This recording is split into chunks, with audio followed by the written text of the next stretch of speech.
Allahumma sholli ala Muhammad wa ali Muhammad. Saya dulu dapat pendidikan seperti itu.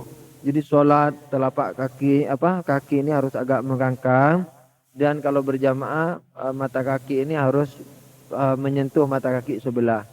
Pada rakaat pertama masih enak karena sudah siap-siap sebelumnya. Pada rakaat kedua bingung mana mata kaki sebelah, cari-cari sampai tidak khusyuk. Katanya supaya setannya nggak lewat. Padahal kalau semakin mengkangkang kan semakin lebar di bawah itu. Lewat bawah aja setannya. Ya akhi, setan itu masuk ke hati. Terbang aja setannya. Kalau lewat depan lega. Iya. Ala kulli hal. Kemudian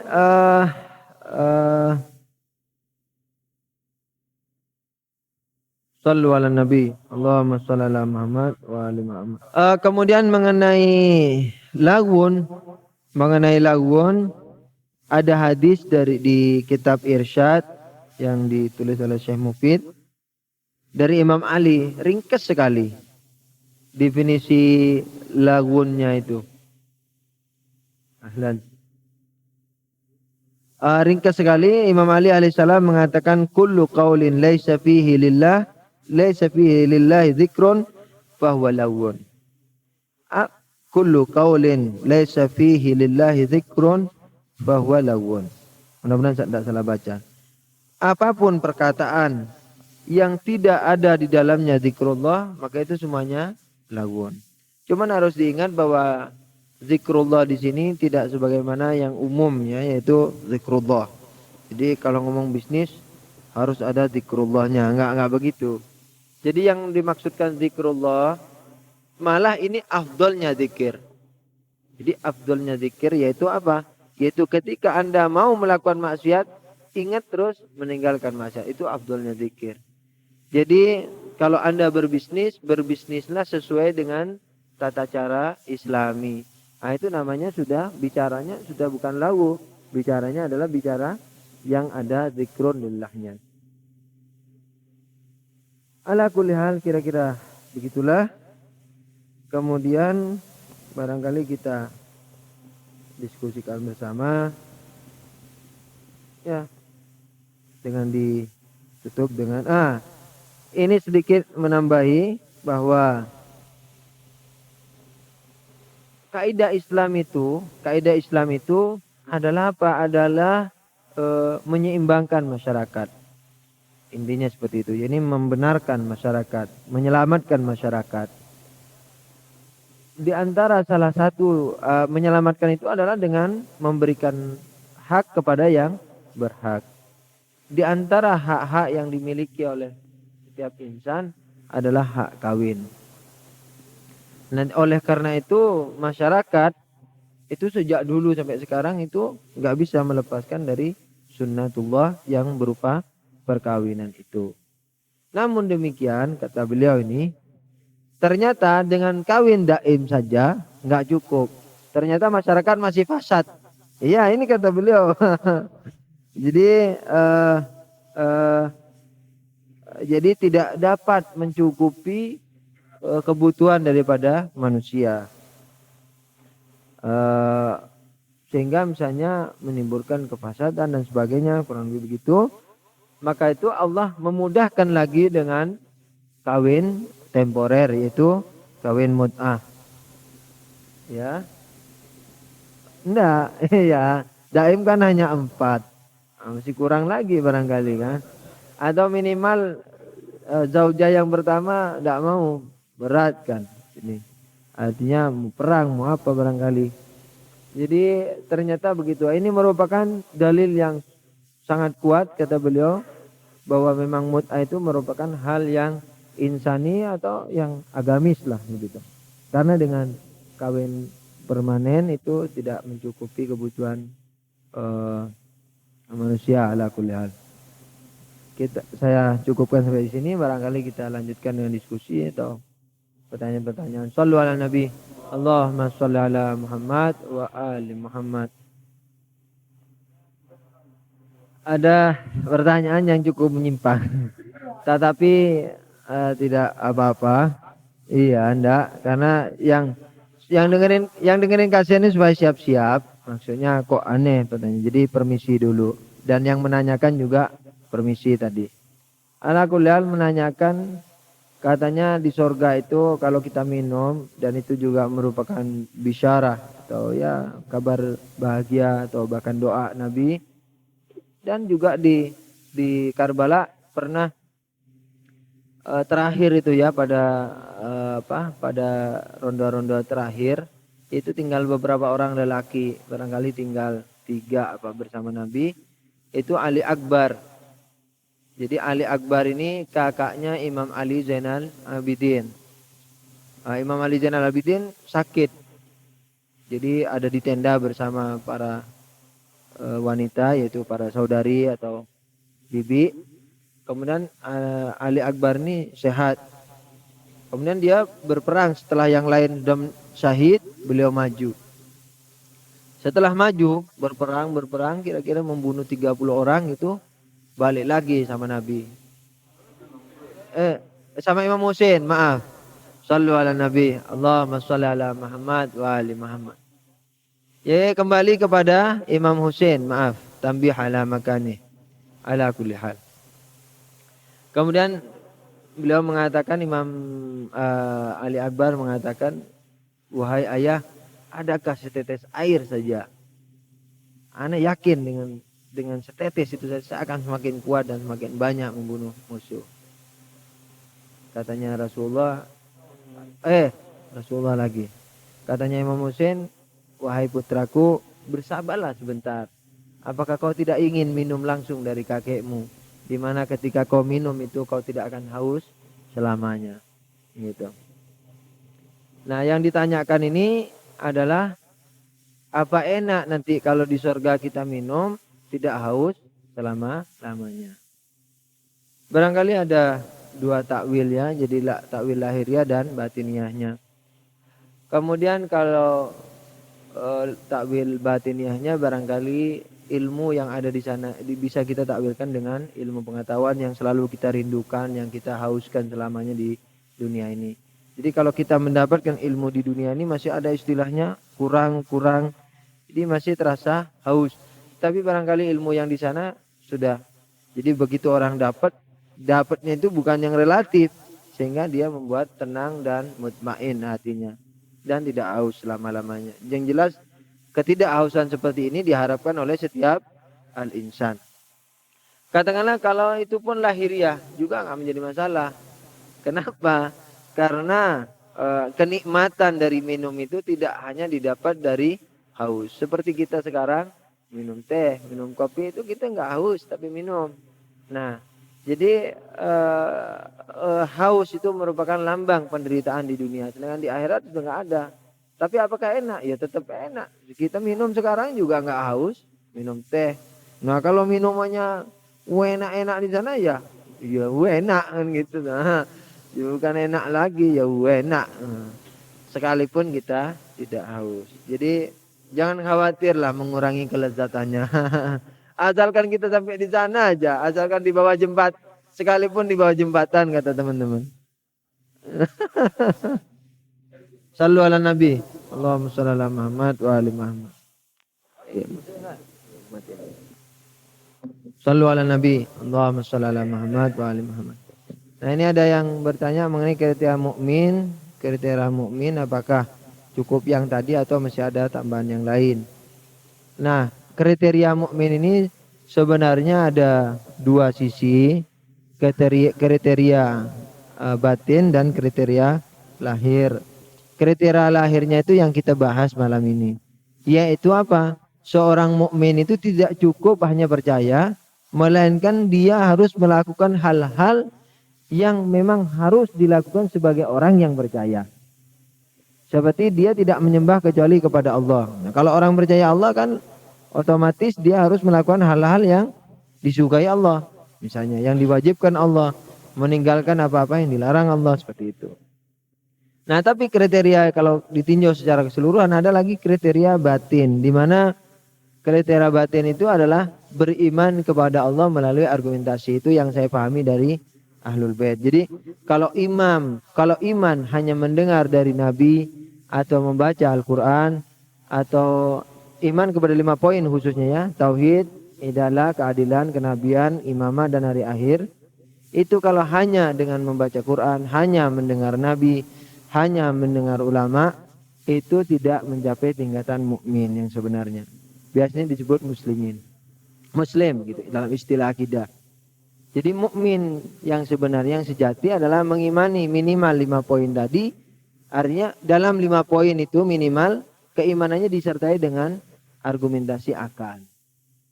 Sebagaimana maklum yang sering kita bahas dalam pengajian kita ini, bahwa 5 poin itu minimal harus menggunakan akal. Kalau yang lain-lain seperti iman adanya jin, malaikat, kemudian bidadari dan sebagainya, itu boleh orang hanya berdasar kepada simai, artinya mendengar. Katanya Rasulullah begini, katanya imam begini, nah itu boleh, tidak mengganggu keimanan. Tapi kalau kenapa kamu percaya Tuhan dan hanya satu? Ya Nabi bilang begitu. Ini ayatnya begini. Ini masih muslim, tidak mukmin. Gitu. Jadi harus kriteria batinnya itu harus keimanannya disertai argumentasi akal, sekalipun sederhana. Kemudian kriteria lahiriahnya yaitu mengamalkan apa-apa yang harus diamalkan oleh seorang yang beriman.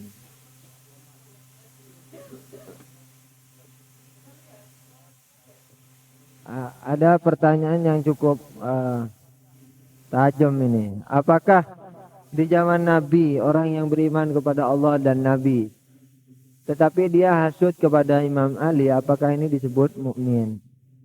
Sebelum saya jawab, perlu saya berikan mukaddimah. Dalam keyakinan Islam yang sebenarnya, yakni yang menurut Ahlul Bait, imamah itu merupakan sebagai tiang-tiang keimanan. Jadi dia justru termasuk 5 poin yang tadi itu. Nah, otomatis orang yang gagal dalam hal yang satu saja di antara mereka, maka sulit orang itu disebut sebagai mukmin. Barangkali disebut muslim saja. Gitu. Jadi orang yang hasud, nah hasudnya kebetulan sama Imam Ali sebagai imam pertama. Nah ini sulit untuk dikatakan sebagai mukmin. Tapi kalau hasudnya sama orang saja, sama orang lain, barangkali itu dosa-dosa, barangkali ya dosa besar misalnya, yang tidak sampai barangkali mengeluarkan seseorang dari keimanan. Tapi ini kalau musuhnya terus Imam Ali, ini harbata ini kelihatannya. Jadi sulit untuk dijuluki sebagai mukmin. Wallahu a'lam. Ada pertanyaan lain bahwa bagaimana kalau orang beriman kepada Allah dan Nabi tapi menentang kepada ketentuan Nabi? Nah, ini yang dikatakan oleh Allamah tadi, bahwa seyogyanya atau lazimnya seorang beriman adalah mentaati, jadi mengamalkan apa-apa yang telah digariskan oleh yang diimani, misalnya Allah dan Nabinya. Nah, kalau sekarang dia menentang dari mereka ini, sebagian dari mereka atau semuanya, menentang Nabi kan sama juga menentang Allah. Ini mereka tidak bisa dijuluki sebagai mukmin yang jelas. Barangkali muslim ya. Jadi muslim julukannya sebagai muslim saja. Jadi dia beriman kepada Allah dan Nabi, tetapi menentang sebagian yang dibawa oleh Nabi. Jadi barangkali berhak mendapatkan muslim. Muslim itu bisa bermacam makna ya. Di muslim itu bisa bermakna terima. Paham gak paham, yakin gak yakin, terima. Itu muslim. Sebagaimana orang yang datang kepada Nabi, wa qalatil a'rabu amanna qul lam tu'minu bal qulu aslamna. Jadi ada orang desa datang kepada Nabi, beberapa mereka datang, ya Nabi kami beriman. Kata Nabi, dapat perintah dari Allah, katakan wahai Nabi bahwa mereka belum beriman. Tapi mereka baru masuk Islam karena masih ikut-ikutan lah. Selama iman itu belum masuk ke dada mereka. Sallu ala Nabi. Allahumma salli ala Muhammad wa ali Muhammad. Ada pertanyaan lain bahwa dimulai dengan beberapa hadis dan yang intinya mengatakan bahwa ada isu dalam masyarakat untuk katakanlah menjauhi Syiah lantaran Kalau jadi orang Syiah nanti kena ibtila bil faqr. Akan ada mendapat ujian kemiskinan. Sementara kita punya contoh negeri Iran yang katakanlah punya negara, kemudian boleh dibilang kaya walaupun dalam tanda kutip. Gimana ini? Isunya ini mau diterima atau bagaimana? Saya ingat sebuah hadis yang kalau ini saya bicarakan secara lahir itu kontradiksi dengan hadis pertama. Cuman ada pemecahannya. Ada hadis, ada sahabat Imam Shadiq alaihissalam mengatakan sama Imam Shadiq, ya Imam Shadiq, saya ini termasuk ahlu dunya. Saya ini termasuk ahlu dunya. Jadi orang yang suka mencintai dunia. Terus kenapa? Iya karena anak syughul, anak banyak bekerja, ngotot. Terus hasilnya buat apa? Ya untuk nafkah istri, anak saya. Terus kalau ada lebihnya saya sumbangkan sama fakir miskin, yatim piatu. Katanya Imam Shadiq, faidan anta ahlul akhirah. Kalau begitu kamu adalah ahli akhirat. Bukan ahlu dunia, kamu ahlul akhirah. Jadi yang dimaksudkan ahlu dunia di sini adalah menumpuk sementara tetangganya kelaparan. Menumpuk sementara yayasan kaum muslimin untuk cetak buletin aja. Mengemis-ngemis dapatnya 100.000, dapatnya sekian itu. Itu yang dikecam dalam Islam. Jadi, kemudian kayanya gimana? Orang dalam dunia ini mendapat dua cobaan dari Allah. Cobaan miskin dan cobaan kaya. Rata-rata orang yang takwa itu bisa mengarah kepada kemiskinan. Kenapa? Tetapi tidak mesti loh ya. Kenapa? Karena ketika dia berbisnis, dia tidak mungkin mencampur adukkan antara yang halal dan yang haram. Sementara umumnya manusia, umumnya apa? Umumnya merajalela dalam arti menyimpang dari cara-cara Islami. Orang yang seperti ini, kalau memang tidak ada peluang di sana, dia akan memilih miskin. Maka itu kalau kamu mukmin sejati, kamu akan miskin ketika kamu tidak ada peluang kecuali kecurangan. Tapi seandainya mukmin, terus ada peluang yang halalan thayyibah, masuk ya. Masuk, jangan buang kesempatan itu. Tapi keluarkan humusnya. Kemudian kalaupun masih ada lebihnya setelah diambil nafkahnya ini buat tambahan modal dan sebagainya, ya itu yatim piatu diperhatikan. Kemudian apa-apa yang ada di kalangan kaum muslimin, walaupun tidak bersifat individual, ya yang bersifat umum-umum dulu, seperti masalah-masalah percetakan misalnya, seperti atau masalah-masalah pesantren, masalah-masalah yang berurusan dengan pendidikan dan sebagainya dan sebagainya. Begitu. Jadi kalau peluangnya itu memang sudah benar, pakai hadisnya Imam Shadiq. Jadi kalau memang sudah peluangnya benar, bisnis Cuman jangan campur-campur. Jadilah di situ sebagai mukmin, tetapi jangan nyampur-nyampur. Jangan tidak tegar ketika harus berbisnis sama orang kafir pakai serop-serop, minum-minum untuk menghormati campur-campur haram. Itu bisa caranya sudah menyimpang. Jadi yang lemah lembut, tegar, tegap, kemudian ya pakai hilah-hilah lah, apalah, dikasih teh saya punya penyakit ginjal lah, tauriah. Jadi ada caranya dalam Islam itu tauriah. Ini tauriah itu dusta yang dibolehkan, tetapi pada hakikatnya tidak dusta, membingungkan orang. Jadi misalnya mari minum atau mari minum, umpamanya niatkan dulu di hati, saya waktu bulan Ramadan puasa. Terus bilang, enggak, maaf saya puasa. Tapi niatnya bulan Ramadan yang lalu. Jadi itu tauriah namanya. Asal tidak merugikan orang lain, itu dibolehkan untuk dipakai. Asal tidak merugikan orang lain. Misalnya, mari minum ini tehnya. Maaf saya kena ginjal. Jadi maksudnya takut kena ginjal. Tapi diniatkan dulu. Cuman takut kenanya dihilangin. Misalnya kena ginjal, misalnya kena ginjal kan ada ginjalnya di sini. Jadi misalnya seperti itu. Saya tidak boleh sama dokter minum banyak-banyak. Diniatkan sebelum ngomong, seandainya saya kena penyakit ginjal. ini sudah sembuh gitu. Ala kulli hal. Jadi kalau tidak merugikan orang lain, betauri ya akhi, bisa. Dan enggak. Jadi rizik enggak. Betul, tetapi itu bukan berarti qadar. Jadi dalam Al-Baqarah sudah kita bicarakan dulu, jodoh, umur, rezeki itu tidak ditentukan Tuhan. Yang ditentukan Tuhan adalah rumus-rumusnya. Kalau kamu takwa, kamu akan dapat tanpa kamu ketahui. Tetapi sebabnya adalah ketakwaanmu. Sebab kita kan tidak tahu, Tuhan nggak mungkin merinci lebih banyak. Kalau dikaji punya gaji, ternyata ketakwaan itu merupakan cahaya yang luar biasa. Barangkali secara otomatis cahaya itu akan apa? Memudahkan. Walaupun itu bukan tujuan daripada ketakwaan, tetapi efek. Seperti lampu ya. Lampu itu tujuannya apa? Tujuannya untuk menerangi. Tetapi bisa juga satu saat kalau di musim dingin di Iran, kita ambil satu dop gitu, kita taruh di bawah meja yang di karpet gitu, tidak pakai kursi, terus kasih selimut. Terus kaki kita masukkan hangat betul. Jadi kalau kita jagungan atau ngomong-ngomong, itu ada meja kecil, di dalamnya ada dop, kemudian kita terus mejanya itu diselimuti dengan selimut tebal, kemudian kakinya dimasukkan hangat gitu, hangat. Jadi padahal itu satu dop. Tujuan pembuatannya untuk penerangan, tetapi karena dia memang hangat bisa untuk itu. Ketakwaan juga seperti itu. Tujuannya mendekatkan diri kepada Allah. Tetapi kita kan tidak tahu rahasianya takwa. Barangkali salah satu efek takwa itu memudahkan kita untuk rezeki yang halal.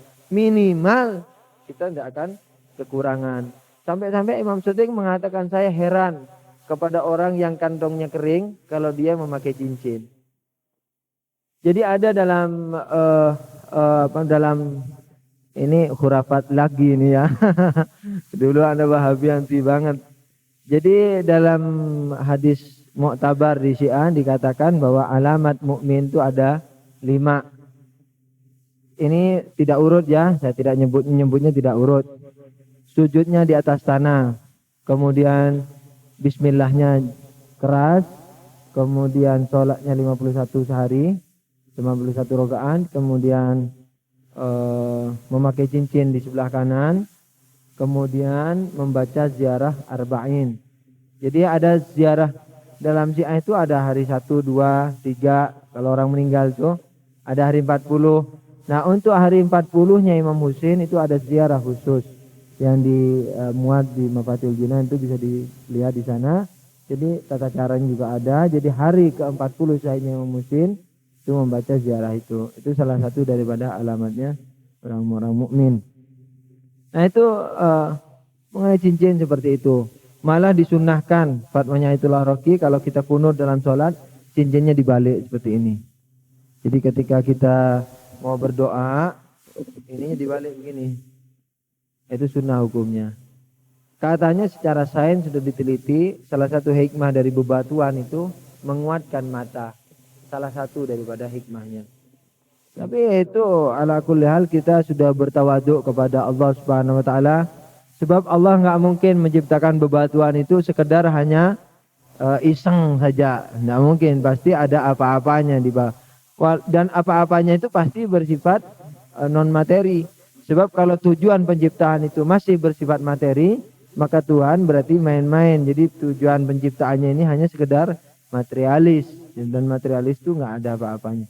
Ala kulli hal ini sudah jauh menyimpang. Kita kembali kepada masalah pokok. Jadi kalau kita dalam ketika kita berkomitmen dengan Islam, kita juga masih mendapatkan peluang untuk kaya. Jadilah kamu orang kaya, tapi kaya yang aulia. Jadi kaya yang hatinya tidak terikat dengan harta itu, yang tidak kawin sama harta itu. Sebab kalau Anda terikat, sebenarnya Anda bukan menguasai harta itu, tapi Anda yang dikuasai harta itu. Sehingga Anda akan semakin haus. Kalau ada mau ngasih orang berat, mau ngasih 50.000, pertimbangannya seminggu. Kasih dulu ya proposalnya ya. Aduh, sudah teman akrab ini, sudah tahu tingkah lakunya, karakternya sudah tahu. Masih suruh nulis proposal.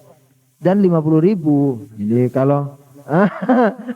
kertasnya sama waktunya, diskusi sama ongkos-ongkosnya ke sana kemari sudah habis, 75 minus. Itu barangkali ada yang lain. Oh, boleh. Ahsan. Ada tambahan yang bagus, tambihun ala makane. Ya. Dikatakan bahwa menukil hadis Imam Ali bahwa cinta kepada dunia itu yang hatinya, yaitu hatinya yang cinta kepada dunia adalah yang sampai melupakan kepada kewajibannya. Sedangkan orang yang tidak cinta kepada dunia adalah orang yang tidak terikat dan tetap melakukan kewajibannya. Nah, ini perlu saya beri tambahan dan ini sering saya ulang-ulang bahwa cinta kepada dunia ini jangan dikira bahwa itu hanya orang kaya, orang miskin juga bisa. Jadi orang miskin yang tidak punya apa-apa dan hanya punya satu baju, tapi kalau dia cinta sama bajunya itu dia terikat dan cinta kepada dunia. Ada seorang irfan, dikenal di mana-mana ini orang irfan. Terus ada orang sufi yang ingin datang kepada dia dan berguru. Ya, di luar kota datang itu. Waktu itu di Irak apa kurang lebih. Dia datang cari-cari ketemu rumahnya. Begitu ketemu rumahnya megah. Waduh, masa irfan kayak gini? Udah masuk. Assalamualaikum, waalaikumsalam, masuk. Terus dia bilang, walhasil intinya Kiki agak inti enggak bagus begini. Kenapa? Kamu di mana-mana dikenal sebagai orang arif, tetapi kok rumahmu mewah seperti ini? Artinya besar dan sebagainya, tidak berlebih loh ya. Tapi tidak pantas lah, mestinya kan gubuk-gubuk gitu maksudnya. Sama gelas satu dari tanah gitu, sama kendi gitu maksudnya. Terus katanya orang irfannya, terus menurut ente keke, ya menurut ana harus kita tinggalkan ini dunia ini.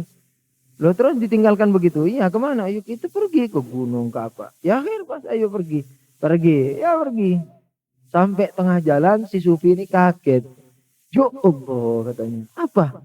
Ayo kita kembali sebentar. Kenapa? Anak ketinggalan tasbih katanya.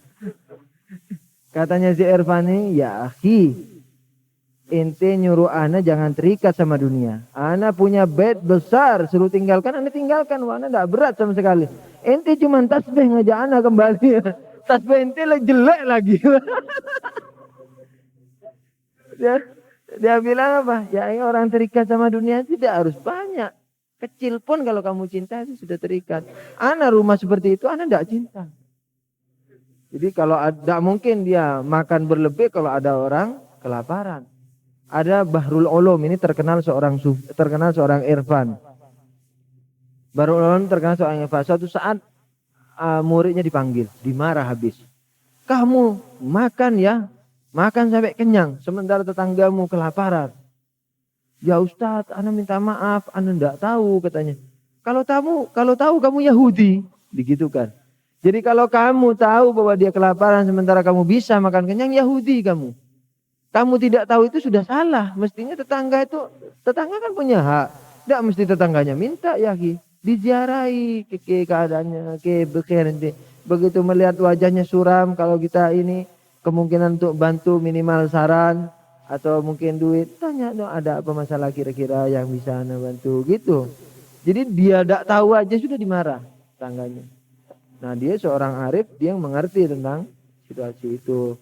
Nah jadi orang terikat sama dunia ini tidak harus besar dan tidak mesti besar dan gede ya. Yang terikat hatinya, kalau dia mencintai itu apalagi sampai melupakan kewajibannya, itu merupakan cinta yang sebenarnya. Wah itu dikatakan dalam hadis hubbud dunya ra'su kulli khati'ah.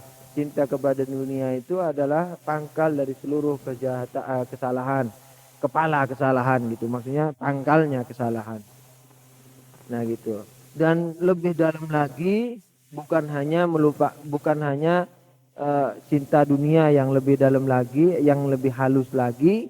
Yang ini barangkali tidak menggugurkan orang dari kewajiban, tetapi barangkali sekalipun baik masih nomor belakang, yaitu tidak melupakan kewajibannya tetapi hatinya tetap cinta. Nah ini walaupun dia sudah cukup baik, tidak melupakan kewajibannya, tapi ada lagi yang di atasnya, yaitu yang sama sekali tidak mencintai dunia ini. Sebenarnya kalau Anda nekat tidak cinta pada dunia, yakin betul dan Anda beramal soleh, Itu sebenarnya dunianya yang nyembah sama Anda. Tapi karena kita nggak ngepas hati ini dan iman ini masih bergejolak, maka kita betul-betul enggak, masih takut. Akhirnya betul-betul ya memang kita butuh. Coba enggak butuh. Uang dunianya ini diciptakan untuk Anda. Tetapi ingat, orang tidak akan tidak butuh kepada dunia kalau dia belum menyentuh cahaya ilahi. Sebab kalau sudah menyentuh cahaya ilahi yang dimana dia maha kaya, dia hanya terikatnya sama itu, yang lain enggak. Maka itu diusir-usir pun datang. Katanya Imam Ali, ayo pergi roh ente sudah anak talak 3 kali. Cek datang lagi. Datangnya pun tidak diambil. Maka itu ketika datang sama Imam Ali tidak dimiliki. Seperti fadak apa itu, langsung. Makanya Abu Bakar ketika mencaplok fadak itu ada agak mulusnya. Kenapa? Karena sejak diberikan dan sejak dimiliki Fatimah, mungkin 1 butir belum pernah dimakan itu hasilnya. Langsung dimasukkan ke Baitul Mal negara. Oleh karena itu ketika Abu Bakar mengambil alih setelah Rasulullah, ya enak, seakan-akan itu milik Baitul Mal. Padahal itu milik pribadi Fatimah Zahra dan sebagainya. Nah itu contoh-contoh yang diberikan mereka. Shallu ala Nabi. Allahumma shalli. Boleh. Ana oke. Ya, ana jawab ringkas ya. Sebab dulu ini sudah ini dibahas. Shallu ala Nabi. Allahumma shalli ala Muhammad wa ali Muhammad. Karena ini sudah malam dan dulu sudah pernah dibahas, saya menjawabnya dengan ringkas saja. Pertanyaannya perlu saya ulang, yaitu bagaimana hubungan doa dengan usaha kita secara lahiriah. Karena dalam hadis-hadis ada saran-saran untuk berdoa lepas dari hutang dan sebagainya. Dulu pernah kita bahas bahwa dalam Syiah itu umumnya meyakini bahwa amal itu ya tajassad. Ini dia berbentuk, jadi dia menjadi makhluk. Nah, anggap ini merupakan satu kebenaran, maka doa itu kalau dia memang mukhlis lillah, maka dia akan membentuk satu makhluk yang tentunya baik. Nah, doa-doa yang memang sudah diberi bisyara oleh Nabi, diberi semacam kabar gembira misalnya untuk lepas dari keruatan-keruatan yang kewajiban yang kita tinggalkan, beberapa kewajiban dikarenakan kefakiran kita misalnya. Untuk mengatasi itu sudah diberi jalan oleh Nabi dengan usaha dan misalnya juga dengan doa. Nah, hubungannya doa gimana? Nah, hubungannya seperti itu bahwa kalau doa itu merupakan yang baik, maka dia akan membentuk satu makhluk yang baik. Dan barangkali bahwa alam sosial batin itu yang akan dihubungkan oleh duta kita yang namanya si doa tadi. Barangkali ini doanya akan melesat pergi ke mana alam gaib sana, kemudian misalnya minta restu Tuhan dan sebagainya, atau memang sudah direstui karena memang sudah jalurnya, bisa langsung dia menyentuh kepada kalbu-kalbu yang biasanya Anda kalau berhubungan dengan itu misalnya menjadi lancar usahanya. Misalnya terus kemudian doanya itu datang kepada orang yang lagi duduk-duduk perlu sekretaris, kemudian doanya itu datang, ahlan wa sahlan, anak punya sahib sob namanya fulan, itu tidak ingat. Iya ya, anak punya sahib nama orangnya jujur gini-gini. Kan dia yang anak jadikan sekretaris. Bisa seperti itu. Ala kuliah ini sekedar jawaban ringkas dan kita tutup dulu dengan doa ya. Shallu ala Nabi. Allahumma shalli ala Muhammad wa ali Muhammad. Allahumma bi jalalika wa lutfika wa bi Muhammadin wa ali Muhammad. Shalli ala Muhammadin wa ali Muhammad. Ya Allah, dengan kebesaran-Mu dan kesucian Nabi dan Ahlul Bait Nabi-Mu salawatuka alaihim ajma'in, berkatilah pengajian kami ini. Kalau ada kekurangannya maka lengkapilah dan maafkanlah. Kalau ada kesalahannya maka luruskanlah dan maafkanlah. Ya Allah, berilah kekuatan pada kami sehingga kami mampu mengerti tentang kebenaran sebagaimana ia, dan berilah kekuatan untuk melaksanakannya. Berilah kekuatan kepada kami untuk mengerti kesalahan sebagaimana ia, dan berilah kekuatan untuk menjauhinya. Ampunkanlah dosa-dosa kami, kedua orang tua kami, mukminin dan mukminat, al-ahya minhum wal amwat, dan orang-orang yang kepada mereka kami berhutang dan mempunyai tanggungan. Ya Allah, lepaskanlah belenggu yang mengikat kaki tangan kaum muslimin yang dibuat oleh kaum kafirin. Lepaskanlah belenggu yang mengikat pikiran dan hati kami yang dibuat oleh hawa, nafsu kami dan dosa-dosa kami. Ya Allah, cepatkanlah datangnya Imam Mahdi dan berilah kekuatan kepada kami untuk mampu mengenal beliau dan menjadi pembantu beliau dan syahid di pangkuan beliau. Allahumma nashku ilaika faqda nabiyyina wa ghaibata waliyina wa qillata adadina wa shiddatal fitani bina wa tadawurat zamani alaina fa salli ala Muhammadin wa ali Muhammad wa a'inna ala dhalika bi fahti minka tu'ajjiluh wa bidurrin takshifuh wa nasrin tu'izzuh wa sultani haqqin tudhiruh wa rahmatin minka tujallilunaha wa afiatin minka tulbisunaha برحمتك يا أرحم الراحمين صلوات اللهم صل على محمد وآل محمد